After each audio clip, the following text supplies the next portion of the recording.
IVF baby unhealthy असतात हे कोणी सांगितलं? हा एक मोठा मिथ आहे. आयव्हीएफ बेबी हेल्दीच असतात आणि ते आपलीच असतात. साधारणतः आयव्हीएफ म्हटलं की लोक घाबरतात.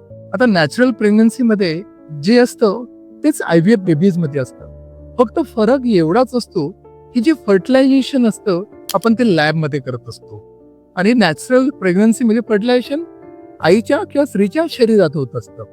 पण एकदा प्रेग्नन्सी राहिली की पुढचा हा जो काही प्रवास असतो आयव्हीएफ मदरचा आणि नॅचरल मदरचा तो सेम असतो.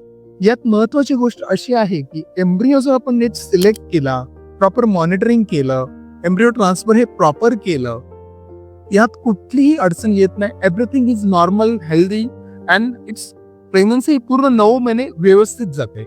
स्प्राउटिंग सीड्स आयव्हीएफ सेंटरमध्ये पूर्ण सेफ सिस्टीम आहे.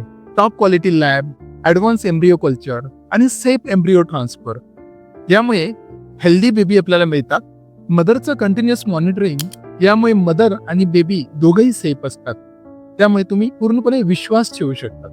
म्हणून हे सगळे मिथ बाजूला ठेवा आणि फॅक्ट समजून घ्या. याबद्दल अजून काही क्वेश्चन्स असतील तर तुम्ही आम्हाला DM करा. आम्ही तुमच्या सोबत आहोत.